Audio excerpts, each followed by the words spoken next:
Hello and welcome to So Much Game with episode 4 of Words That Make Worlds. And I managed to say that without saying it wrong for once. Well done, me. Today I have with me the fantastic, brilliant, and fabulous Ben, who you may know from Garblag Games, amongst other things. And I'll let Ben introduce themselves. Hello, I'm Ben. That'll do. It was easy.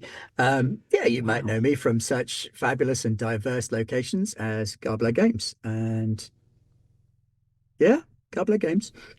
It's not fair. I've done a few other bits and pieces here and there. Pro GM these days. Uh, 500 games this year. Wow. 500 games I've run. Oh, I don't think I've done 500 games in the last 10 years, probably. Well, maybe 10, not in 5. So I'm a world building machine. There you go.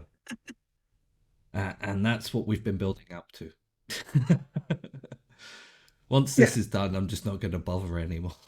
it'd just be me every week. Yeah, just that no more worlds can Rolling be built 200 D6s and just shouting statistics. Oh God, how awful. with a bunch of random charts in the background and graphs, bell curves, all kinds No, of stuff. no, No, no, we won't be doing that, I no. believe. All about the narrative, except in this case where Yeah. your belief is correct. I am going to use the fabulous Alien RPG, Disappear My Face, Building Better Worlds source book, which contains a very handy appendix called Building Your Own Better Worlds. That's So, convenient. yeah, we can totally create a horrifyingly dystopian future world where evil corporations try to rope biohazardous aliens into their own Yeah, sinister shenanigans. Yeah. basically. The alien universe has a different definition of better worlds Yeah. than I do, but Also, human resources. yeah, yeah. It doesn't mean humans are a resource. Yes, it does. To be fair, I feel like our own human resources are working in that direction as it is. It do be that way. Yeah. Right, we'll get on with it then. So you have the book. I do. I'm just gonna listen and help My where I can. incredibly high tech Notepads, yeah. note taking device as well.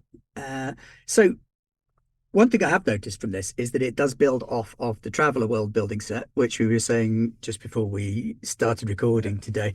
There's a lot of similarities with the world building options from Traveller, the classic 2d6 RPG. Yeah. It will be fun to find out exactly what microbacteria live in the deepest part of the sea that no one can get to. Not quite that similar. No, not quite that similar. And it's very different to the original Alien role playing game where you could randomly generate planets as you landed on them. And it was entirely possible for you to land a 200-ton spaceship on a planet, lower the ramp, walk out, and your first footsteps could set off a titanic chain reaction of events that caused the entire planet to implode. That sounds fun, So it to doesn't do be that anymore honest. either. That is quite funny, Uh-huh. but that'd be one of Yeah. those things that wraps up your campaign quite quickly. So you've landed on a new planet. Rocks fall, everyone dies. Episode 2. So we're going to go look for that ship that went missing a while ago. Yeah. Yeah. Right. But yeah, I suppose where do you start? Where do you start when you're building a planet, building a world? I've got kind of macro, haven't I? I know that some of your previous folks have really dug into small settings and little villages and Yeah. cozy, But I mean, friendly. that's half the fun. We never know what world or place or adventure is going to come out of it. So, So we're just going to piss off into space and make an entire world to be exploited for its resources. yeah, sounds useful to be honest. Alrighty, let me start Right. with the star then. Behold, 2d6. Oh, And, oh, on a 7, we have a single star system. That's good to know. there you Binary go. systems are much more complicated. So we're starting off simple for Yep. once. So is Yeah, it all 2d6 or 4d6 or it's 4d6? Just d6 majority rolls or 2d6 and then modifiers. all right. So the modifiers is where it starts to get a lot more reminiscent of the Traveller rule set, where Yeah. if A equals B, then X equals Y, and Imhotep was his mother's son. I'm gonna have to break out a calculator at some point, aren't I? You know me. We'll If just the go maths is anything more plus than simple four. addition, I'm done. Like Yeah. I'm that person that they made up the +2 rule for in Pathfinder. Yeah, if you're not sure, just slap a +2 modifier on it. I'm not sure. +2 There you go. modifier, -2 modifier. What star type is it? We got a nice stellar nursery going on behind you there. However, this one is a red dwarf. It's red dwarf star. Ooh. There you go. So we've got a star. A single star Unfortunately, in a saying star red system. dwarf this early into the game could derail Yeah. the whole thing. Whole thing. That's not. It's going to be the Lister verse all over again. It could be orange, it could be red. It's a red dwarf. Let's make it red. It's a Yeah. red dwarf with a radius of between 100,000 and 500,000 kilometers. So Uh, teeny tiny little thing. yeah. But that is where the traveler comes in. Like we need to know the precise measurements of this star. Yeah, if we're going to leave this entirely up to the gods of chance, Yeah. I've probably got a D4 kicking around here somewhere. Maybe don't rattle it next to the microphone. Consummate professionalism. There you go, Give D4. give some sound effects. All right, it is 200,000 kilometers across. Okay. It is exceptionally diddy. We're going to be lucky to find anything here. So whatever Already planet ruined is everything. vaguely habitable is going to be very close to the Really close. Yeah. Or Okay. it's going to end up being a space station, potentially. Hmm. Solar system composition. D6 -1 gas giants. Are there any gas giants? There is one gas giant. Good to know. There you go. Well, we have something to put space station around if necessary now. D6 -1 terrestrial. Oh, 3 terrestrial. Blimey. I mean, I'm getting the moons vibe here. yeah, Moons of the gas giant. Probably. That yeah, seems to make the most sense. Uh, that work. Yeah. So, D6 ice planets. We've got 6 of those. Those are also I moons mean, by the looks of things. so far we've got a red giant, a But a big ball crap of ton of gas moons with a lot of moons around it. and a teeny tiny star. We're getting to the stage where the sun might Yeah. be orbiting the planet at this rate. They're going to break physics altogether. Are there any asteroid belts? Oh, God. D6 -3 is there are 3 asteroid belts. So this is So not easy to get to either. no, this is don't come here. Yeah. I'm Sounds getting like the planets exact kind destroyed. of place that Wayland Yutani would send people to. Yep, this smacks of an engineer catastrophe Yeah. based situation. There's one gas giant with a couple of moons. All the other planets have been destroyed. Planetary position. Do you know, I might just skip the planetary position Yeah. because we've got our gas giant. We're going to put everything in orbit around that. Yeah. Everything's in I orbit like it. around the gas giant. There you go. That sounds more fun. Yeah. So, how many worlds would you say you have built over the years? I have ADHD. How many worlds have I built? I don't know. What day is it? How many can I do by the end of the week? Dozens at the very least, possibly hundreds. I mean, if you're counting on like random roll stuff like this, playing Traveller once is enough to generate 20 or Yeah, 30 true. worlds. So I suppose in terms of actual developed worlds, still probably a good dozen or so. I start a new game, I go, you know what, this needs a world to be in. I know that feeling. Yeah. First time I ended up running a LARP event. it was a bunch of my students saying to me, "Oh, we want to try this LARP thing." Oh, okay, let me see if I can scribble down some notes. One summer later, Here is your compendium. 120-page rule book, completely fleshed out. Continent didn't even get as far as a world. Well, we've got several today, so Yeah, yeah, that'll make up for it. Are they radioactive? Well, no, but the asteroid belts are. good to know. It really is sounding like the perfect place to go on holiday. Now, given that we're looking at moons, we Yeah. can't make them too big, especially with a tiny sun and a big old gas giant.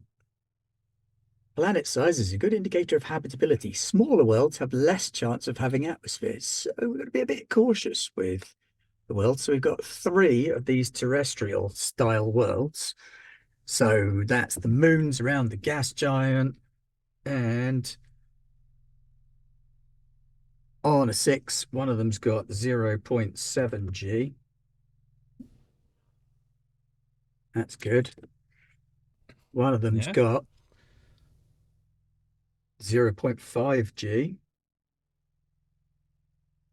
And the last one has got 0.5 G. These are big I moons. mean, yeah, it's not too bad. There you go. Well, we might be able to make them habitable after all. It is possible. It does mean that they might be lacking in atmosphere. So let's find out whether they've got atmo. Our first moon, 0.7 G moon, 9, 10, -2. Takes us down to 8. Hey, there we go. It's the breathable one. Yay! It's also the biggest one, so seems fair. Yeah, it's there we go. The whole thing doesn't have to be written off as a bad idea now. That's Cut, good. cut. Start from scratch. Yeah, I'm going to start pressing record now. Sound choice.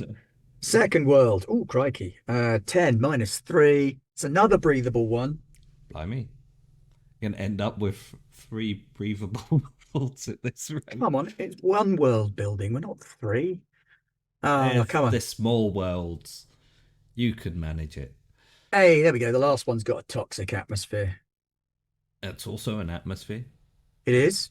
it's It just is an atmosphere. not a great one. And what's a That's, planet without a climate, eh? Because everybody yeah. knows all planets have like monoclimates. In fairness, they do address this in the book with the concept. It says that a planet's climate reflects the overall temperature and weather you should expect, but regional pockets that are different can exist. You would hope so. So basically, if you don't want to put too much effort in, it has one kind of climate. Worked for If Star you Wars. need to, for story reasons, make specific point of it completely different, go for it. Yeah, I mean, Star Wars. Yeah, What planet should we go to? The desert one, the the ice desert one, one, the city the one, the jungle one. the swamp one.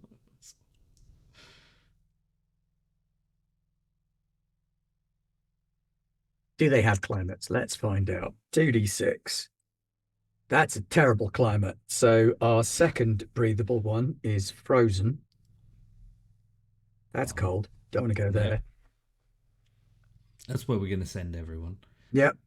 That or the toxic one. Our toxic one is hot. Don't want to go there either. So the frozen one, oh God, are they? Oh no, it's not. Thank goodness for that. I was going to say, are these in Fahrenheit? No, they're not. -50 to 0. Well, it's free league. I imagine they're in Celsius. Yeah. That's the advantage of a Swedish publisher. +30. Oh, to 60. That does get a bit toasty out. Blimey. Yeah. And would you look at that? What a strange coincidence.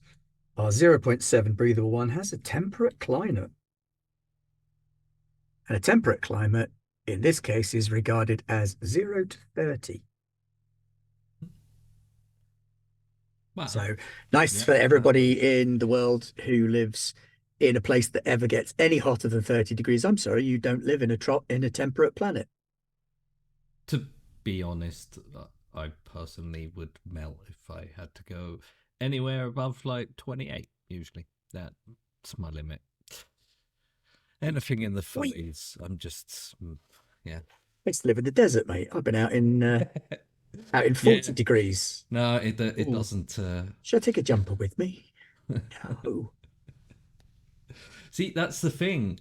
The other aspect of this series is just showing off my wide array of jumpers. So if it was too hot out, I wouldn't need them. It's true. Well, then you've got comedy t-shirts. That's what Pete wears. That's Yeah, how he does it. Pump up the heating, wear your selection of sci-fi t-shirts. yeah. But we all know it's significantly hotter, like 500 kilometers from where I am Hmm. in the. Is this the whole thing here? We're just sort of building up to making Pete come on and doing a big sales pitch for his world mountain setting. Oh no, he can't come on with a world he's already built. That Ah, defeats the oh, okay. purpose. Nice. Yeah. That stands to reason. I'll let him talk about it, but he'll have to build something else. So I've actually been running an Alien Colonists game recently for some of Yeah. my old friends from LARPing, and that's been quite a lot of fun. We started off with a ramshackle colony, and they did a bit of exploring, found a crashed ship from before the 20 parsec limit was established, evidence of a colony on the world that they're recent colonists on, and going, hang on a minute, But this place has been we colonized yeah. before. Why does nobody know about it? And then they found out because the colony had been nuked Hmm. by the aforementioned warship. So now they're trying to Okay. dig into that. Oh, why? Yeah. Why did the warship come and nuke a colony on a planet? I love Alien. That is the fun of a Alien. Uh, yeah, you can build any kind of setting like that, really, can't you? And it Yep. doesn't have to immediately involve aliens. No, exactly. I did a play-by-post Alien game that didn't have any aliens in it for the first two seasons, Wow. which makes me wonder how the Alien TV series is going to play out. Because you've got to put the alien in because Yeah. people want to see Want to Alien see the alien in from Alien. Alien? Yeah. But if you put it in too soon, it's all over. Or you have to downplay the alien and make them weak and pathetic, in which case it's not a challenge anymore. Yeah. It also loses the It takes the horror out. whole point of xenomorphs as well. You've got to Just build, yeah. build to your horror. Oh my word, there's a whole new page here with hydrospheres. Exciting. Yeah, I feel like it does have certain aspects of the Yeah, traveller we by we are getting nature there, aren't about we? it. How much water's there on your world? And where is it? So we've got 60% coverage on our temperate moon, which is nice. That's Yeah. good. It's a decent planet for humans. What's 405? That's nine, isn't it? Yep, So we got frozen oceans on our, frozen planet. yeah, and that's about 70%. Mm, And then the hot one, oh dear. big ball of ice. No, I rolled three, which means it's a desert, no water, Also seems fair. 0% hydrosphere. I mean, it would be fun to send people in an alien game into that system and then be like, oh, here's this nice temperate planet and this other frozen planet. But you have to go to this really hot one. It's a desert and with a toxic atmosphere. Good luck. So pitch black then, Yeah. which let's face it, is an alien film Yeah, basically. in many regards. Before they turned Riddick into Space Conan. Yeah. How long is a day on the world? Well, considerations, stuff you don't have to think about. Everywhere else, a No. day is like a day long. Yeah. To Okay, be a day to be fair, on. once they live there, they'll probably say a day is a day long. So Yeah. All right. So a day on our nice temperate world is has a long rotation period, 2d6 times 2d6 hours. Maths. That's 10. Crikey. Oh, good Lord. That's 100 hours rotational cycle. that's a long day. That's how long my days feel like at work. Yeah. 100 100 hours. 100 hours. That's definitely not going to be a colony that needs a psychiatrist on board, is it?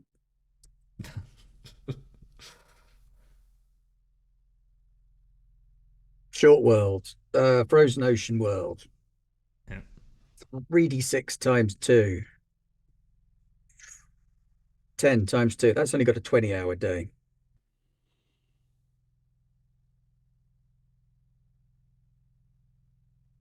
And desert moon. Oof, that's a spinner. That's a 3-hour day. That's how long my night's sleep feels. There you go. We've got all the extremes. You get Uh, dizzy there. yeah, you can watch it spin. But And we've got an orbit around the gas giant for one of them in 9 days. One of them in 6 days. And one of them in 10 days. So makes sense for the frozen one to be 10, the temperate one to be 9, and the and really hot one, the really hot one to be the other thing. What did I say? 4, 6, 4, I think. Yeah, 4. or 6 might have been. No, it was 6. Oh no, 4-day rotation.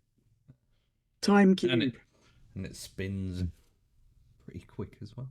So they're zooming around this gas giant at a rate of knots, which will presumably affect the day-night cycle as well, Yeah. because it'll kind of be in the way for some of the time. So you're going to get weird day things. Oh, axial tilt. Well, otherwise you've got like an hour and a half day, an hour and a half night, if it's Yeah. divided 50-50. So Night, day, night. Ah! there's probably like half an hour every day that you have to have a light on so that you can see what's going on. So what days am I on shift for? Well, your shift starts on Monday and runs through to the week on Thursday. Yeah. This temperate world's getting nicer and nicer. It has mild seasons.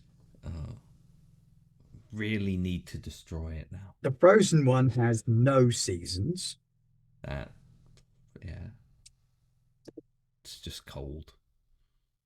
The desert one, Has all the seasons. devastating seasonal events. I mean, it's definitely staying in keeping with the initial little moons that were made. So, Yeah, it's got that whole like you yeah. said, look at this beautiful temperate world. You are stationed over here. In this flaming death pit. Also, you may feel somewhat unwell as it spins so fast you will actually feel it. Do not look at the sky. Don't You look will at fall down. The star's meant to do that. oh look, there's the planet. Oh, it's gone. There it is. Okay, now we're using the old D66 rolls Wow, to find out they're what getting regional terrain excitement we've got. yeah, they're getting fancy now. D66 rolls. Oh, So in this case, we're using building better worlds. But what? How do you usually find yourself making worlds? when I'm making a world, I tend to map it first. I'll hit up a map making thing or just squiggle some lines on a bit of paper, start with the world, or it's either a top down or a bottom up approach. So I will Yeah. either go from far outside and start with the world and then zoom in to the minutiae, or I will start with a village and then gradually zoom out. So what I tend to do is actually start with almost like a training island. You know how in like fantasy MMOs and Yeah. stuff, you quite often start off on a nice, safe little island and then you go out into the wider world. I've kind of adopted that for a lot of fantasy games, at least. Yeah. Yeah. It very much I is could see genre that. dependent as well. So fantasy worlds, it's either start with the gods and the planet or start on the training island and go up from there. Modern day, I have a bit of a thing where I prefer to make up cities rather than use existing ones because especially one of the issues that you run into when you are running a lot of games for people that you've never met before, there's always going to be someone out there who was in there or is from there or is an Yeah. expert on there. I learned an Yeah. important lesson when I tried to include some Napoleonic history in a game once, and there was a Napoleonic history author in the group, and I know nothing about it. I knew Just Napoleon was a guy and there was battles, but that was not at all awkward. that's fine. Just ask them the precise color of blue, for instance, that the uniforms were. Well, in No, fairness, no. they were playing time police Yeah. and they were there to steal back a nuke Oh, right. before Napoleon could use it. So I was able to justify, Always getting into trouble. yeah, Trying to nuke places. Typical. Uh, not Napoleon with the nukes again, is it? so do you always have like a set idea of where you're going with it, or when you're building a world, or is there just one or two aspects that you say, "Oh, well, I need that for the campaign," but It will depend again. I'm getting quite good at bespoking worlds at the minute. So either starting with the players, what do they want to play, and then making the world from that. That's one way of doing it. That's got quite a lot of attention recently. Um, I think I like that because if you make it more personal to the people you've got, they are more likely to commit to the world. One of the things I've never really liked about published settings is that often there's a huge amount of historical buy-in with it. yeah. So, uh-oh, now I'm going to get myself cancelled. Ah, don't worry. Faerun and the Forgotten Realms. Yeah. No, you're all right. Yeah. Live without that. It's too much like hard work. I The sheer amount of lore. I totally understand that. It's also one of the things why I shy away from pre-generated settings, because yeah, you just like one of the things that I've really wanted to play more is uh ah, damn it, what's it called? Can't think of the name. Imagination. But that's kind of the point, I think, is that if Yeah. role playing is about the imagination, it's about creating a collaborative environment. Now, Yeah. whether that is just the social dynamics of the player group amongst one another, or whether that's their relationship to the whole world around them, it's much easier to connect to a world. And I can see that this is be where published settings do come in. If someone has read published settings and does know the world, then they want to engage with it. Yeah. But that can pose a real barrier to newer players. Well, I imagine, yeah, as well, you do a lot of pro GMing, so having that large variety of players as well, yeah, you want to tailor things to them to bring them into the game so that Well, they that was they something feel like interesting that they're I learned doing that there. was that one of the things that really kind of surprised me at first was the sheer number of people that want to play Curse of Strahd, for example. Oh, right, yeah, There are people who have played 6 or 7 different iterations of Curse of Strahd, because they want to see I what's mean, different, yeah, or they want to have a frame of reference to compare it to other people. In Curse of Strahd, did you do X, Y, Z? We did ABC. yeah, So it does give you a frame of reference. So I can now see more sort of a both sides approach to it. And yeah, there are some people who are like, we just want to play a cool game with cool people. yeah. And it's finding your customer base more than anything else.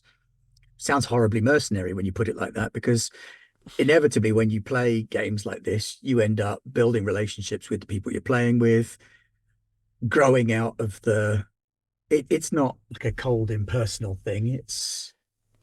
I don't think you It's a could group GM dynamic. like that, No, could you? It's no, I don't think so. like just here's the next group of people. Yes. Okay. Welcome to the Yeah, game. Now you will yeah. follow these sets of procedures. No, that'd be boring. No, it is a lot of it is the social interaction that you have with the Hmm. players, and yeah, It's a curated uh, experience rather than a commodity. yeah. So, how are our little worlds doing? Well, our I say our, you're breathable, doing all the work. temperate, wet, mild, cozy, long day world now has huge rivers and deltas, It is which, sounding really nice. yeah, I sounds hope no great. player ever gets to go there. In Our keeping with all desert of world, Alien. though, has plains of silicon glass, which again fits. A lovely place. Yeah. Like But at this point, there's a reason to go there. yeah, oh yeah, The planet makes the glass for you. You don't even have to yeah. do it. Just go down there and Just dig it up. scrape it up and try not There to you lacerate yourself on the surface of the go. planet. And our frozen world. What does that have?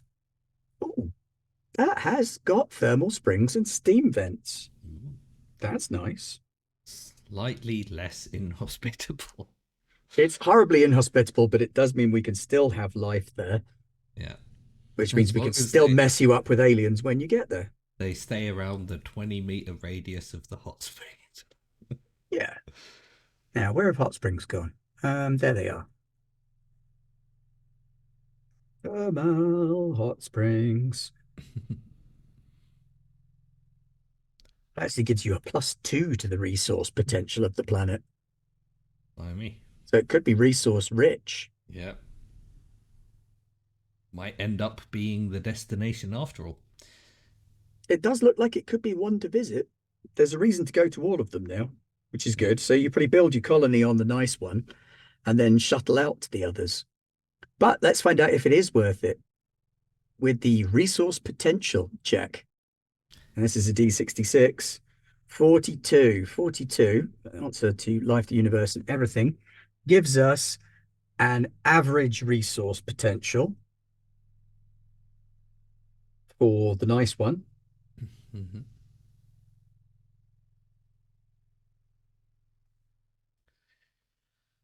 Traveling to the horrible one's probably pretty easy.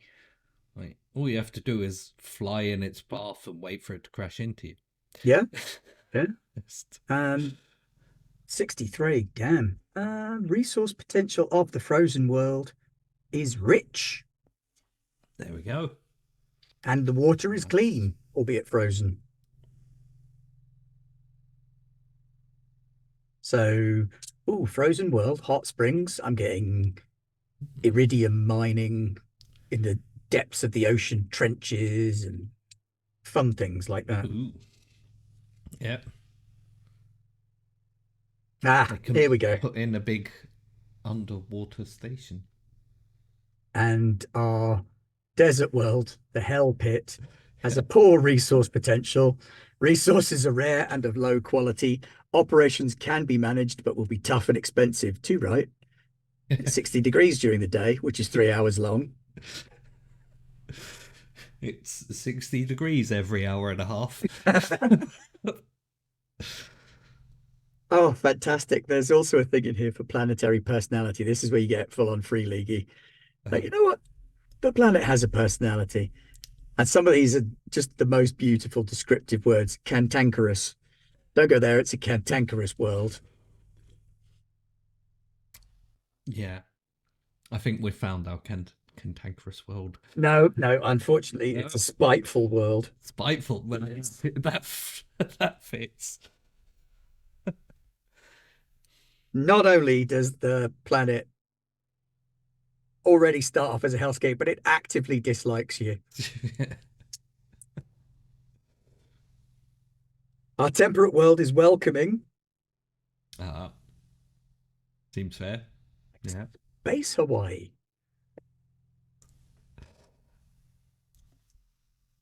And the ice world is forlorn. Oh, Poor sad ice world. What a personality trait. yeah. And that's it with the world part. Now all you've got to do is zoom into the colony itself. Yeah. So where do you put the colony and what do you want to do with it?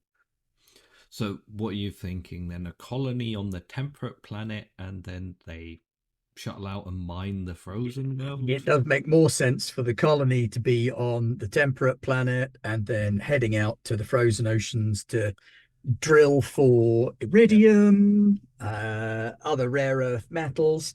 And the frozen planet or the desert planet, you could fly over there to pick up silicates and glass and things like that.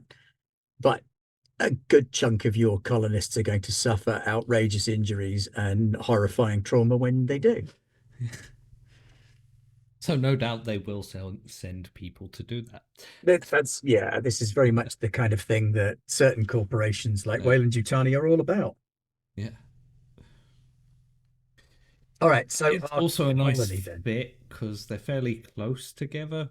Mm, So, when they inevitably find something horrific in the frozen depths of the waters, they're so close to salvation. Yeah. yeah, but So because of the far, but they could. difference in orbital periods, they could be on the Yeah. other side of the gas giant just when they Yeah. most need to be close to home. But Oh. don't worry, the blasted hellscape planet will be zooming past any minute. If you can just crash into it. The time it just right. Who is sponsoring our colony? Let's find out. Oh my God, 66. Oh, 2d6 on a 12. That means that there are three or more sponsors. Blimey. Okay. It's getting complicated already. Here's our politics. Who are our colonists? Well, first of all, there is a minor corporation.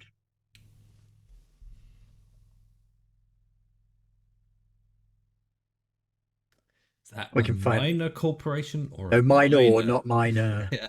It might be a minor Minor. minor. Yeah. Who else have we got? We've got an eight, the United Americas. Now, United Americas is the geopolitical multiplanetary superstate formed by the combination of North and South America and then expanding out Yeah. into space. They own about a third of space, technically. So they're quite a powerful group. Yeah. Come on, evil corporation. Hey, guess who? No. Oh, Is yeah. it? Oh, yeah. It's Wayland-Yutani. Only. Ah. Who'd have thought that they would be involved in whatever this horrible, horrible situation is going to end up being? Thing is, it's actually quite tricky to get Wayland-Yutani. There's only Yeah. one number that covers them. So I'm glad we hit that rather than having the UPP and the United Americas on the same planet. That could have been That awkward. that could have, wow, that would have created a story within itself. What do the sponsors want us to do while we're here? So one of the sponsors So, wants us to do some prospecting. That could be Wayland-Yutani. That could be our minor corporation, a minor. minor miners. The Guild of Minor Miners. One of them wants us to make it a prison. Hmm. I wonder which one that It's is. a toughie, isn't it? I think probably the frozen planet they'll stick the prison on. They might want to stick it on the desert world, but I think the union of prison guards would be like, no. We're not going there. And They could send working Joes there. a farming one. Okay, well, that's kind of got to be the temperate one. Yeah, yeah. So prospecting the ice world, imprisoning people in a flaming death Well, in pit. fairness, it's all of And them because these sorry. are all going to be based out of the colony on Yeah, one. Um, so I'm guessing in that case that Wayland Yutani are probably all about the prospecting. yeah, It's more like who wants you to do what. Our minor corporation is going to be one of those horrible private prisons. yeah. And again, we're doing a callback there to Chronicles of Riddick Yeah, I know. I was just thinking, wow, that's surprisingly pitch black. and the United Americas farming, New Middle America.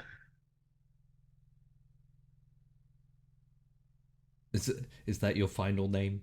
No, I'm getting a new, I'm getting are we over Idaho? Are we thinking Kansas? Breadbasket of the United States kind of vibe. Yeah, yeah. I think New Kansas is good. New Kansas. The Yeah. New Kansas The only colony. problem is if any small spacecraft, unknown spacecraft from out somewhere else land there, I don't think it's going to contain super beings.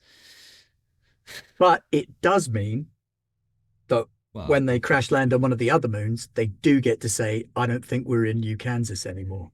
Yeah, true. Oh, colony attributes. Now,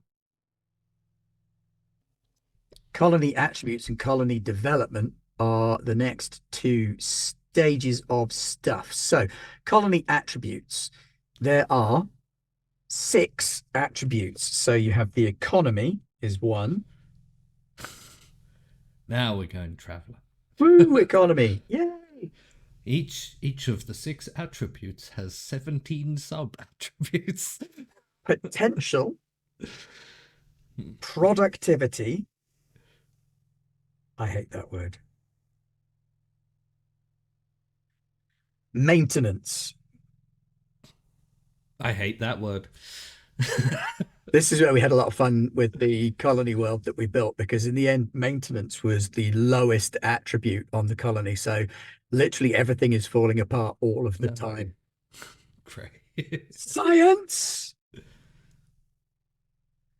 and spirit, the cheerleading attribute. Yeah. We've got spirit. Yes, we do. We've got spirit. How about you? New Kansas. Yeah. So colony development level is based on adding together all of those attributes.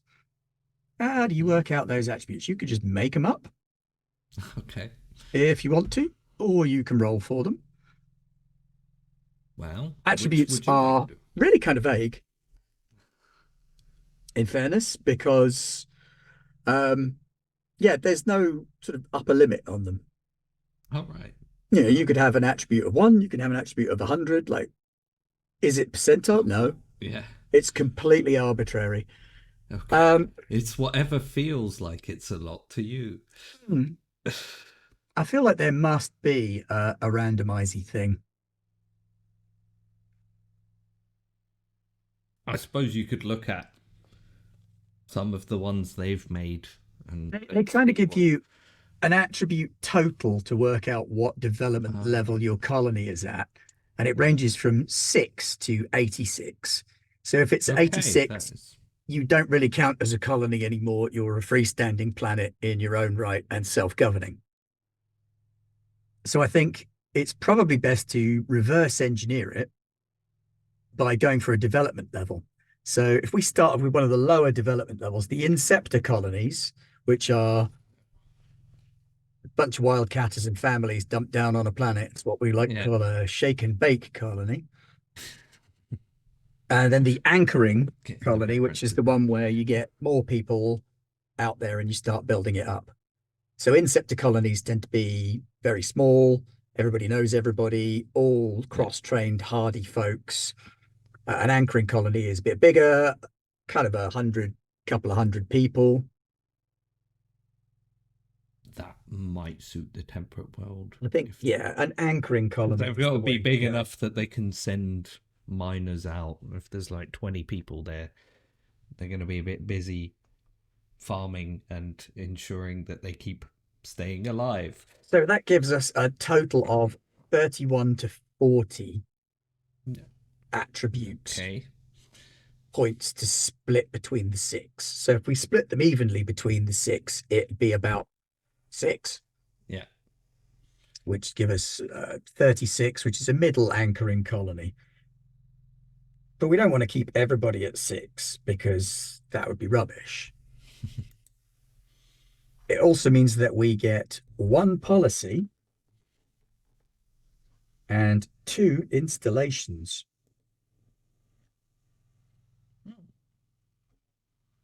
And policies and installations are basically directives and drives and ways of improving your colony to make it better. So a policy encourages behaviors, and this feeds into the cyclical nature of the colony level game, which is sort of if you think of it like a season based thing. So you have your adventures day by day, and then at the end of a season of the game, you look at colony initiatives. Yeah. Did this policy work out? Yes, no, change it. Have we built any installations? Did it help out? And then there is projects as well that you can take to resolve immediate needs. And there are just hundreds of these damn things. Does seem like it makes for a fun campaign with a It group gives of you players. a nice, thorough, grounded campaign base to start from. Yeah. So I guess first things first, do we want to move around any of these base attributes? Because I think having a six in everything is a little bit boring. Yeah. Having a private prison is probably going to reduce spirit. Probably. People are going to be, we really have to have prisoners shipped out via our colony. So I'm going to drop spirit down to 4. It does give us an extra 2 points to put somewhere else. And I think if we put that in the potential, because there are 3 worlds to exploit here, Yeah. so that One gives of us a them appears potential to of be 8. resource rich. Yeah. So, yeah, potential. Are we doing much science? Not really. We're farming and a little bit of prospecting. So if I drop the science down to 4 as well, then that means we can put our productivity up to 8. And we can improve our economy to 7 and drop our maintenance to 5 because we're still fairly Yeah. new. We don't need to do a lot of maintenance yet, unless we're on the desert world or the ice world where everything's horrifying. But let's not go there. This is a silly place. Yeah. So things we like best then are our productivity and potential. So if we build our Seems installations fair. one out of potential and one out of productivity, Yep. productivity installations, we could have a tractor assembly, could be interesting, or we could have traffic control, which prevents Are we mid-air collisions. are we expecting Um, that much traffic well, I'm thinking with the moons with and the the moons? gravity Yeah. and the shear and the rotations, I think traffic Flying control off the does kind of mine, make sense. sending But then prisoners to. so does a tractor assembly. Yeah. What do we got in productivity? Factories or farms and an I equipment suppose farm. you. Farms. Yeah, We're you going to could have go factories or farms farms. there, and then traffic control in the other one. Yeah. So farms gives us +1 to heavy machinery tests. Hmm. Heavy machinery is the maintenance, but also lifting and carrying and Yeah. hitting things with a spanner until they work. stat. Pretty much. It's interesting. The stat kind of relies quite heavily on percussive maintenance. Well, it's strength based, isn't it? Yeah. So, yeah. Basically, it comes down to, is the machine big and can it be whacked back into service? Heavy machinery.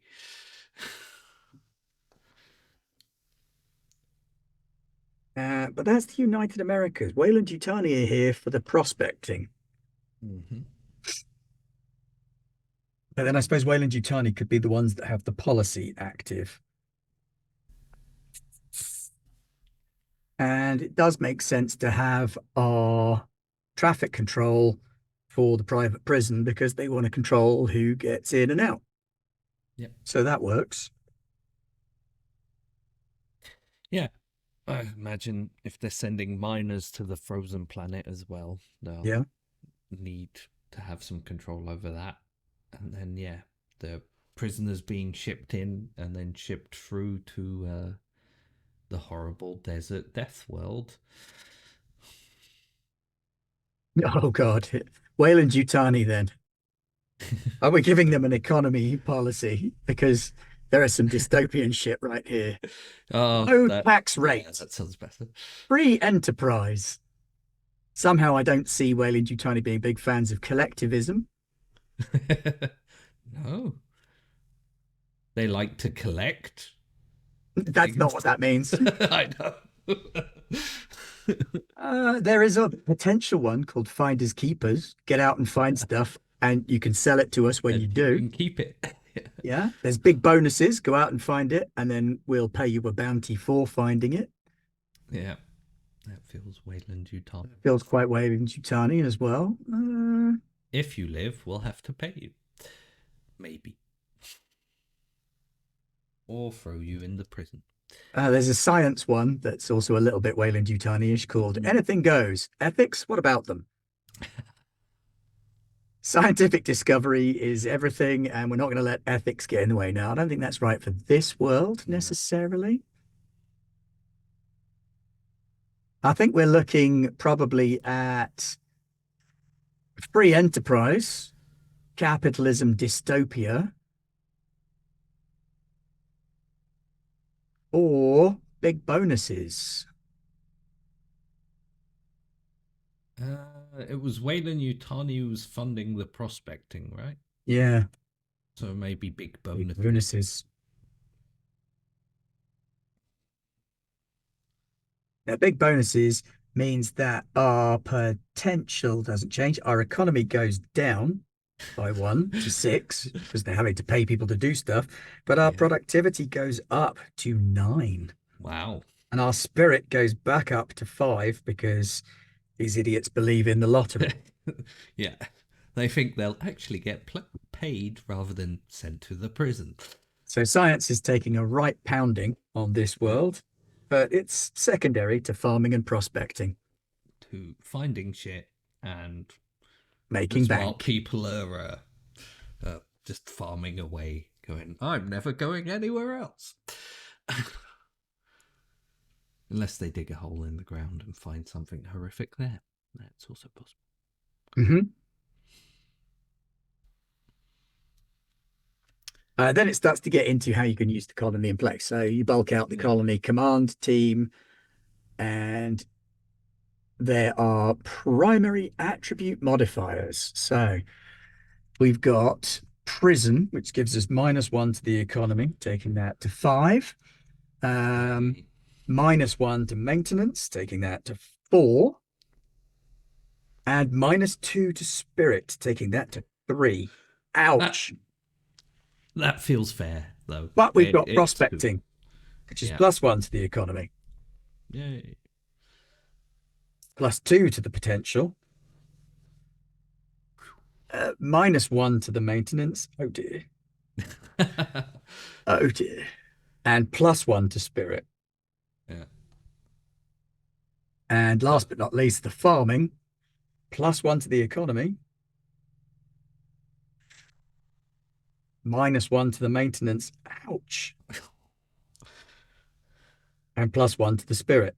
So So after all they that, just have to spend all their time trying to fix stuff yeah, as it we've falls ended up apart around them. with maintenance absolutely being the pits. Yeah. This planet has a huge amount of potential, but everything's broken all the time. Yeah. That sounds like the place that Wayland Yutani would send people to. Yeah, it really does. Yeah. How many folks? Mm-mm. Few So, hundred colonists. out of all of the worlds you've built, which have been your favorite or have lasted the longest?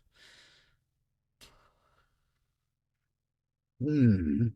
Lasted longest? I don't know. Again, see above under ADHD. Distracted by shiny newness. Mhm. So I think at the minute, my probable biggest and most developed world is one that I started for a learn to play game called Evil Dragons Must Die. It's very Sounds like a great game. sophisticated, Yeah. deeply political. The It was the designed to be sort premise of a is Saturday there in the morning. Yeah. name. Yeah. It's designed to be a Saturday morning cartoon style Yeah. action Uh, adventure. yeah. The are extinct. They're never coming back.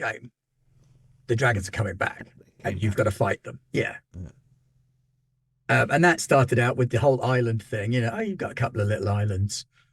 And then the islands became an archipelago. And that archipelago brushed up against the North Pole. Uh, And then I started a second game and I went, you know what? I've already got a world. Why not just put it in the same place? What's on the other flesh side that of the out. North Pole? Yeah. And then we've got a continent where you've got giants and stuff going on. That continent grew down to the south. I imported another continent from an older game that didn't really have a world, just like Mm. a big desert Yeah. environment. Plonk, that can go there. So the Ashkar's desert lives again. Mm. Elephant market Yeah. and lizard riding hippie gnomes. Then See I went, Garblag games for yeah. I've further also got references. the weird giant descent halfling jungle continent covered in dinosaurs. Plonk, that can go in Oh there. yeah. That's a lost continent. We'll have that as well. So that world has started to bulk out a lot more, and that's probably the one I'm developing most at the minute. Most. Yeah. Yeah, there's always new worlds going on. I really like the systems that you've got for playing with the world in Forged in the Dark games. Ah, So yeah. every time you pick up Blades in the Dark, it's a different Different. Blades in the Dark world. Yeah. And it's kind of an evolving thing. So the more you play, the more you kind of get a grip on your take Yeah. on Duskfall. And the more Um, horrible it becomes. Last night, I finished a 26-week run of a Fistful of Darkness, which is a Weird West Forged in the Dark game. And that's got a lot more world building at the front end because all you start off with is that there is a town called Mudwater that I have got wrong in every single session and called Mudshoot, which is a stop on the Docklands Light Railway Yeah. that for some reason is seared into my memory. There you go. Maybe they're very similar. I don't think I ever got off there. It's just there. And yeah, there's a big chunk of world building at the beginning of that where you build up the town, what it's like, and then you build out what stuff is nearby, the environment, the locality. It starts from a sort of Western perspective. So you're building it with things like plains and mountains and Oh, local yeah. indigenous tribes folk and the companies and who's important for what they're doing. And the players all play a part in that. So who do you like? Who do you not like? Who provided you with stuff? Who did you take stuff from? And then you look at the playbook style. Are you bounty Yep. hunters? Are you outlaws? These are oppositional games. You can't be both. Mm. And the whole game is set with an end goal in mind. Oh, So the really? end game is built into the story. Does that come As you with the progress, uh, playbook you choose at the start then, or what group of? it comes in. No, all the group playbooks have Yeah, the same all end have the goal. same end. Basically, as you so in Blades in the Dark, when you build up your wanted level, you get Yeah. more and more attention from law enforcement. In this, you don't build up a wanted level. As your reputation grows, one by one, you unleash the four horsemen of the apocalypse.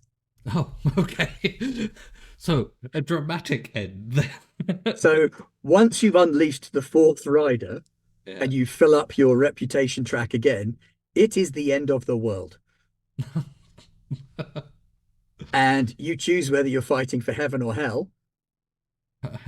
And after your last mission and you've built up any bonuses and stuff to the role that you want to do, it does in the end hinge on a dice roll as to who wins Who the war.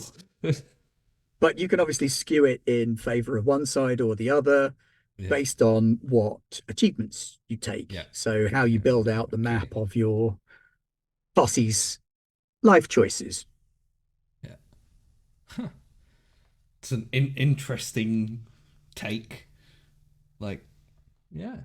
Yeah, it was a lot of fun, and the end game resulted in a devastating victory for the forces of light last night. Okay. Partly because in their last mission they sealed the gates to hell so the demons couldn't get out, Good choice. and then killed all the ones that were already there. Yeah. And they all ended up going to heaven, which was nice. And you roll for your position in the afterlife as well. Most of them came back as middle of the road. They got their version of heaven. They got to live happily ever after. One of them got reincarnated into the new world that was being built because heaven didn't really want them around. It was like, maybe you should take another run at this. Thanks for the effort, but Yeah. And the character that had started off playing a con artist pretending to be a nun ended up becoming the actual Santa Muerte angel of death okay. replacement in the new order, which is cool. Yeah. Everybody Yeah. wins. Sounds like a cool game. I'm liking I'll have that to look at it. Yeah. some games have got a built-in senescence now. Yeah. Gives you Like an it's fun to end. have a campaign game that lasts forever and gives you a shared frame of reference, but it's also fun to have a game that you know has got a start, you know has got an end. Yeah. Win conditions. I think it also very much depends on the game you're playing as well. Mm. And I suppose, as with everything, the people you're playing it with. But, like, yeah. I like the trend towards collaborative world building. Yes. Let I the was just players going to have a say, I say in like what's the happening. idea that they have a say in the start in how the world begins.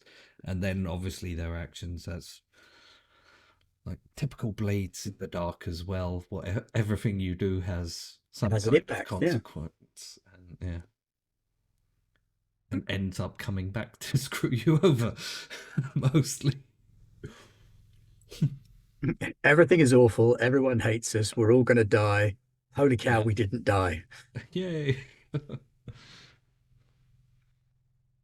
It would be fun though if it ends like you'll go to heaven or hell or whichever wins. And then they go, you start off in Mudtown. The heaven equivalent. Like, Yeah, oh, but crap. absolutely. You could re-campaign it by saying, okay, we're doing a do-over and reincarnating everybody, only you're coming back as a different playbook in a different posse playbook. How does it play out this time? Yeah. Yeah, I'm going to Um, be doing some wicked ones with that group oh, next. And that's also yeah. got some world building at the beginning because you pick the map you want to play on and you collaboratively build a dungeon together Yeah. and then defend it and upgrade it whilst the heroes try and stop you by raiding the dungeon. It's Dungeon Keeper 2. Yeah, a role-playing game. perfect. I was reading through Fabula Ultima recently as well, which has got a lot of good ideas on world building built into it. It gives you three sort of fairly vague base settings that you could try and use. Yeah. So it does nature fantasy, high fantasy, and forgotten what it's called. The third one, it's like a mana punk kind of machine steampunky vibe thing. Oh, right. Yeah. But just like a brief outline of them, and then it says now, talk to your players, pick the Deploy that components with that you them. want. Yeah. Yeah, Oh, don't think I know that one though. it's quite new. Mm. It's the JTTRPG. Uh, It's supposed to yeah. give you that Final That, Fantasy yeah, yeah. feel in a tabletop. It's pretty cool. So, roughly how many different systems do you imagine you've run at this point? Again, dozens. Yeah. Broad systems, and if you can lump systems together, and all the free league systems get lumped I'll let you. together, Yeah. and Yeah. all the Modifius systems get lumped together, you could probably trim it down a bit, but lots and lots. I've been doing it for 35 years.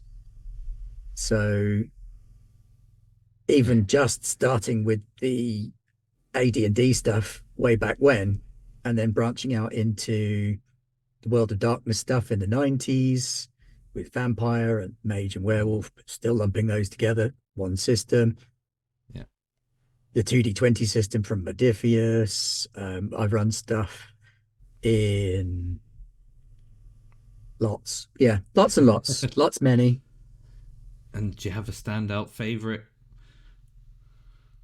I got to say, I do. I really like system wise. I love the Forged in the Dark system. It's probably my favorite system for playing in because there's there's no yes, no. It's all yes and yes, but no and no but. Yeah. There's a simplicity of purpose to it. You don't need to have a degree in calculus to be able to work out how to use your character. Everything's based off a couple of Oh, yeah. dice, and you got some coloring in there so you can count the number of dice you're going to roll. I do like simple systems with dice pools. So Free League, again, really good Yeah. D6 dice pool system. A lot No. more brutal than I thought it was going to be at first. Ooh, isn't it? And the Modifius 2D20 system is excellent as well for a sort of fast paced, high tension game because of the momentum and threat track thing that Yeah. goes up and You down can, depending on yeah. the scenery. And you can change the scenery at any time by throwing Throw points at it. curveballs in, yeah. Oh, this is getting a bit easy. Yep. Yes. Here's 3 points of threat. What? Yeah. I'm No, running yeah, an Acton yeah. Cthulhu game at the minute, Yeah. but I do I've think. already curveballed that, and it's a Hollow Earth Acton Cthulhu game. Oh, cool. I do think, yeah, the 2D20 system works perfectly for Achtung Cthulhu. It's like Hmm. it helps with that pulpy feel, sort Yeah. of the adventurous pulp, yeah, and then shocking plot twist. Yep. Yeah. It's perfect for that. Yeah, Star Uh, Trek Adventures works really well in that as well. I tried the yeah. older Star Trek games, and they were quite a lot more clunky and harder to, a The, lot of it took you out of the yeah. setting The of the only thing mechanic. I will say is, but that's across the board in pretty much everything I've played. I really want to find a good system for the entire group flying a spaceship, because the spaceship part of it is usually always clunky. It's either clunky or Or, hand wavy. yeah, yeah, or one person does something and the rest are just sort of like, Yeah. I guess it means, is that for the transit point, the transit portion of the space adventure, or do you want a space setting in which you've got a role on the ship and you do different things depending on that? So the mechanic Yeah, has so to do yeah, some mechanicy things. The shooty guy has to do some shooty things. The pilot does some piloty things, and the captain tells him what to do. yeah. I think yeah, no, that the last, where everyone has a role, I think that is the most difficult to Mm, provide a good system for, and also provide enough drama and the ability for everyone to do something that feels useful yeah, ship to all ship the time. combat in Ship well to in ship any combat in game almost always. Yeah, just doesn't matter whether it's sci-fi, fantasy. It's kind of horrible. yeah, I did a ship to ship combat recently in Soulbound, Age of Sigmar, and yeah, that's not so bad because you can contribute to various different bits of the battle. So I had one character that was fixing the ship while the enemy ship was disabling it yeah. using magic. One person helping to man the cannons, one person just stood on deck shooting arrows, someone else stood behind the captain telling him what to do. Yeah, So yeah, it's hard to find a good it's balance. mm, yes, it definitely is. Um, but other than that, plenty of favorite systems then, Mm. but Oh yeah, preferably definitely. simple ones. I must say I prefer that as well, more and more. It's It's the Einstein so thing. If you can't yeah, explain something simply enough, you don't simply. understand it well enough. Yeah. It also just lets the game play as well, much Mm. more. Lets the players play. That's one of the good things about Amber Diceless. No dice Is at it all. nice? Yep. What's your rank in this? You win. It's a little bit more complex than that. Yeah. No, I don't think I've ever played that. That is what, What again, does one it? with quite a high bar to entry because it very much relies on you having read Zelazny's Chronicles of Amber. Yeah. And if you Okay. haven't, it's the Yeah. whole thing will just go over your head. Like, are we superheroes? Are we demigods? What? Yes. I'm going to say that's probably not something I'll be able to do then. Or I'll have to do a lot of reading, It's very good. It's a good which is, book. you It's know, quite old, yeah.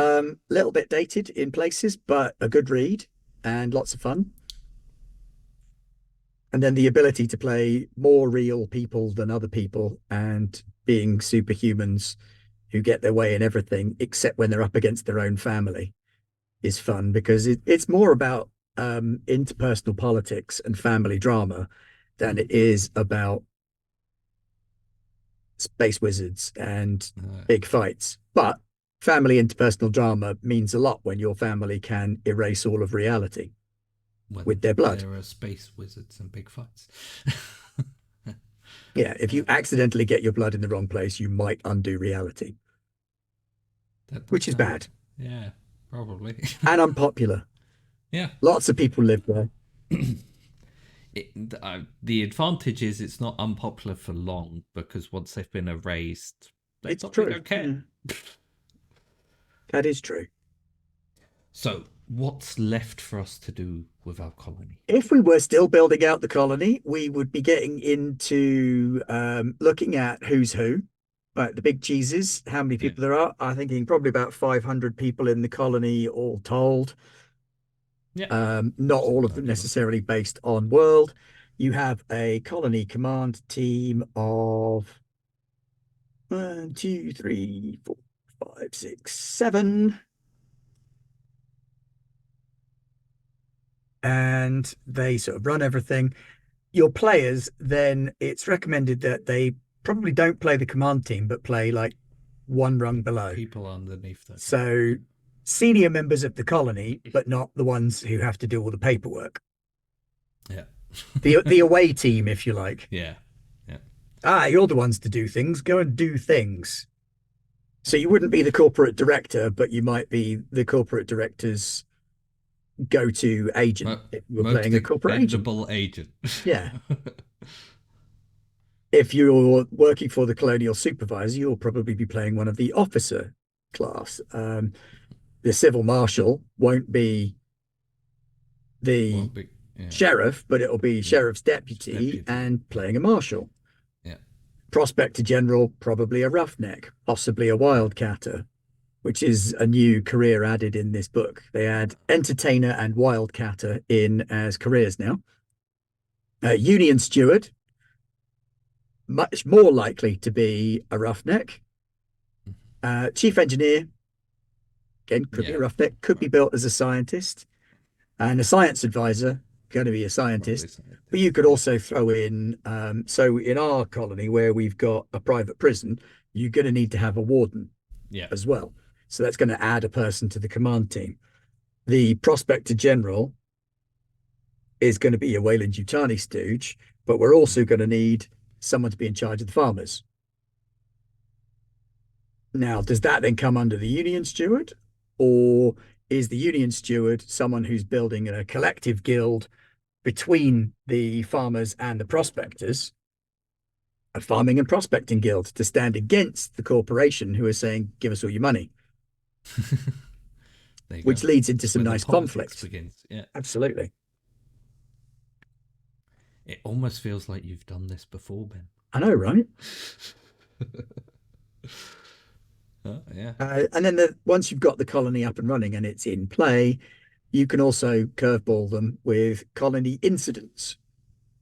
So as the colonies happen, each season you have a colony cycle.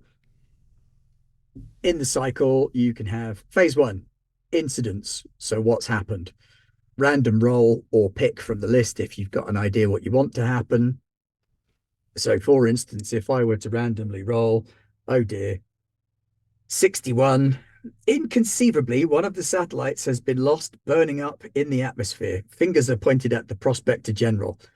For the next cycle, both potential and science go down.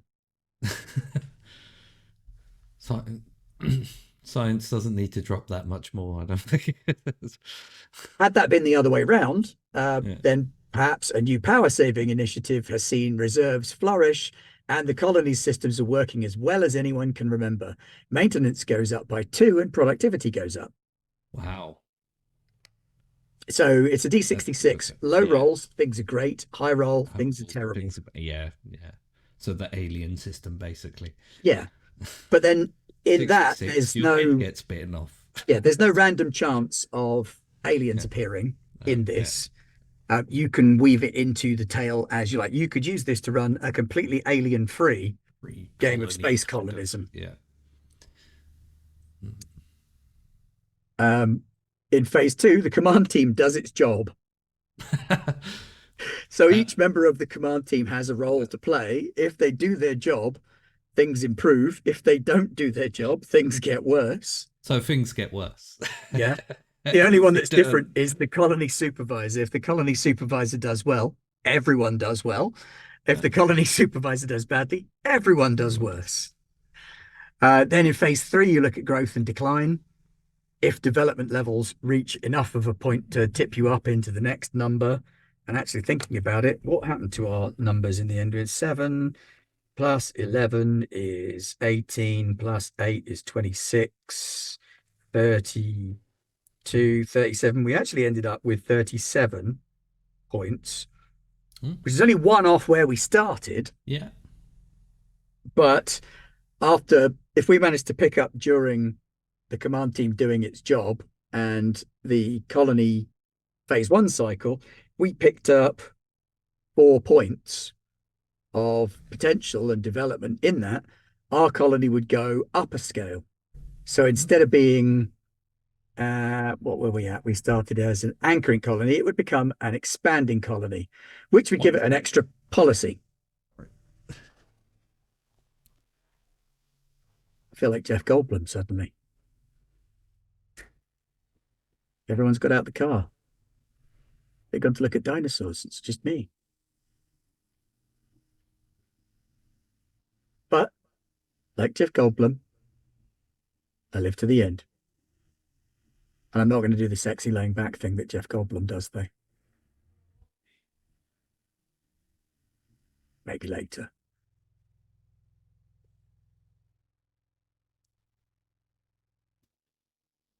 So, having established that we need a colony commanding and we're adding to it,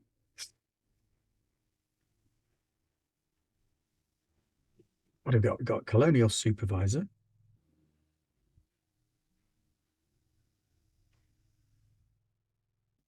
You've got a corporate director. Totally built the bad guy, honest gov.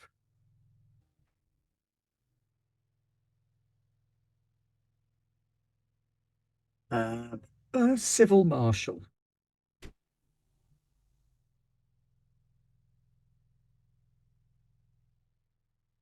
The prospector general.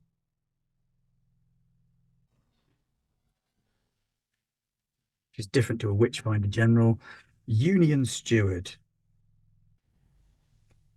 Now, because this is alien, it does say under the Union steward that while this post is in the command chain as a notional nod to the workers, it carries no real authority. What was that? I don't know whether you paused it or not, so I just carried on No, talking no. like Jeff Oh, Goldblum oh, in Jurassic Park. oh, okay. Yeah, they were delivering something. Oh, cool. No, I was just bulking out the roles again and looking at who we had and the chief engineer and the science advisor. And then here we've got to put in a prison warden. Yeah, the command crew. Uh, agricultural director.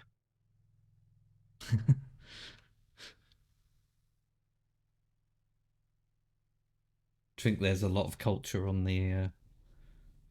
9-person command team out of 500. That's not unreasonable. No, that's And having an odd number means that you're going to get quoracy on your votes one way or another. yeah. If they all have an equal vote. That is true. Yeah, we're talking about the colony in play and what happens. So you grow and decline in phase 3. Mm-hmm. If you get bigger, colony gets more initiatives, more projects, Yeah. and people might get rewards. And if it goes down, then they lose money and lose Yeah. initiatives, don't get as much stuff. And things go badly. Yeah, and at phase 4, you can have the players vote on a new initiative representative of the community taking a Yeah. vote for what they want to see upgraded. Fun. And that's how you build better worlds. There you go. If you would like to build better worlds, please maybe make better worlds than those run by Wayland Yutani. But if you're playing Alien, that sounds perfect. I mean, I Yeah. think we've got a fairly substantial alien setting there. Yeah, I think this could quite easily bulk out into an alien setting full of abject horror for everyone to enjoy. Yeah. They might all end up fleeing to the horrific burning death world, attempting to That's the escape. thing, isn't it? That really nice moon. Yeah. That feels like a honey trap to me. Yeah. That's a hey, look at this really nice moon. Why don't Lots you of come and live here? food and river deltas and yeah, nice temperate climate. First time you till the land, like what are these weird egg-shaped objects? Don't go in them there mountains.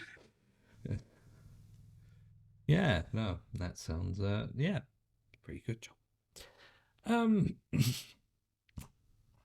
Would you like to know so more? usually yes. I always want to know more. Every question comes with a sub question. So no, I think we'll wrap up in a minute, but I was gonna ask, are there any games that or any campaigns or things that are on your wish list to run that you haven't done yet? Yes. Which are the big ones? Lots many. Let me go to my list. Get out a parchment. I've actually been quite lucky. I've run a couple of one shots recently, and I've been able to have a go at Oh, you running a scratched them. couple of things. And so I've run some. I wanted to run Wicked Ones for the longest time, so I did a one shot of that. Yeah. Players really liked it. Going to do some more. Yeah. Hardwired Island, which is a cool, easy to run cyberpunk setting based in the dim and distant future of 2020. Mm. Sounds But it's a new practically setting. dystopian. I know it is. It's a new game, so it's not like Yeah. Cyberpunk 2020 where they were still talking about the future. Yeah. This came out in like 2022, So they retroactively. and it's yeah, it's like a almost like a retro clone in some ways, and Yeah. it works on there was an asteroid impact on Earth in 1996, so a whole bunch of people have moved to rotating cylinder in orbit, Grand Cross Station, and everything happens there. So a great way of containing everybody in your Yeah. cyberpunk dystopian city is stick it in orbit, get out of that. Stick them in space. Can't get And I'm going to away. be running some of that as well. Yeah. Wild Sea, I still want to play. Oh, Still yeah. very much want to do some Wild Sea, and I want to do the Mutant Year Zero now that the new Ad Astra book is supposedly winging its way to me. I want to run the campaign for Mutant Year Yeah. Zero. Good thing about that campaign is that it's written in such a way that you can play it anywhere. It doesn't have to be specific to a locale. And you could do it in any order. So you could do the Gen Lab Alpha, you could do Mechatron, Mm. you could do Elysium, which are all separate playbooks, Yeah. effectively, of campaign, but you can lump them all together and run the mega campaign of it. And Uh, that's a goal. yeah. Yeah, I want to run the one at sea sometime. Yeah, I've got that. I've done a couple of Yeah. sessions of that one. That was fun. Yeah. And anything else Oh, off the so top? many things. So many things. I mean, yeah, I'm a sucker for Kickstarters for really cool games. It's the Invisible problem. Sun, the Yeah. big black box, the re-release. I was like, Ah. must have it. Yeah. They know their target audience, don't they? These Kickstarters. They really do. But I think at the point I'm at now, it's time to start writing them rather than just keep playing other people's. Uh, You know, in the quest for the perfect game, why not write it? well, you have one already, I do. at the very least. A test drive of how to Yeah. write a game. I did the Zine Quest Descendants of Darkness game, Yeah. which is sort of urban horror D12 dice pool. Blame Pete. Was that a wink to Pete? Right. Yeah, See, yeah. just for you, Pete. Here's a D12 system. With art by Pat Spider Yep. Queen Long, who's just finishing up the last details on her and Her Lee's own. Yeah. Changed Stars game, and the artwork for that is exceptional. Well worth a look. There you go, Pat. I did a plug. Yeah. Well done. She might pay you in artwork. Now, have you got grand ideas then for the next TTRPG that you're gonna write, or I am what's it? currently Oh, working on a couple, yeah. and they're not super hush hush. I'm working on a 2D20 Frostpunk thing, Mm. sort of a Victoriana steampunk Yeah, meets frozen it's really snowball cold. Earth, Yeah, really cold. yeah, And I have a couple of ideas for, well, one sort of Forged in the Dark style game called Our Powers Combined, which is like a Captain Planet group of heroes, yeah. and their group playbook is the type of thing that you summon, When they come, whether it be a Captain Planet analog or a yeah, Godzilla analog yeah. or a horde of demons from another dimension, because you don't have to be the good people or just a massive explosion. You know, That our powers combined, massive explosion. that can also potentially It might solve limit how situations. situations get Yeah, solved. it resolves It situation. It resolves, yeah. doesn't necessarily. But yeah, oh yeah, no, Aliens so keep attacking our cool. cities, but we're loath to call them these heroes. Why? Because they Well, destroy every city. yeah. I can see how that might be a problem. Oh yeah, that does sound And very yeah, cool. basically, when I get stuck on one of them, I rotate out to another one, Right, the next, yeah. and then I can come back to it and be refreshed. Look at what I've written and Good gone, oh plan. God, that's trash. I'm never letting it see the light of day. That's pretty much how writing That's works, how isn't it? writing works. Yeah. Yeah. And then you go, oh well, I should probably do something with this anyway, since I've written it. Yeah. Once you start being sort Let's of start editing. This isn't adjacent too to bad, not people who are being published all the time, like your good self. You've done it once and it worked. The excuses start to dry up a little bit. I'm running out of Yeah. excuses for why I can't write things. Well, I Well, I'll think have to do it. you definitely can, so you should. The main problem is for everyone time. Mm-hmm. Time But yeah, and getting everybody together to play stuff still very yeah, difficult. yeah, The great challenge to all role playing groups is yeah. scheduling. Once again, time. Yeah, no, I know something about that. I'm, This is I'm this is why we don't live in a Star Trek utopia, because if we did, we'd all be on the holodeck just all the time. probably. Do you want a job? No, I'm going to the holodeck. No. Do I have to have a job? No. No. Okay. Don't you want to join Starfleet? Do they have better holodeck programs? Don't I want to join Starfleet where it feels like 50% of them die in the first year of the. Only if you're low ranked. Yeah. Well, Yeah. there's a funnel for you. Yeah. Survive to be officer material. Yeah, but then they keep sending the officers on away missions as well. Oh, this is highly dangerous. Let's send our most, like, the important heads of staff and Yep. things like that. And when one of them comes back and they've turned into a lizard, you're like, well, must be a Tuesday. Yeah. That's an idea. I'm going to do something with that. Anyway, thank you for coming along and chatting, first and foremost, and building a fantastic, maybe not better world, but definitely a perfect Fantastic to alien build, not fantastic to live in. to live Yeah. in. Yeah, it was definitely a better world to build than it was to live.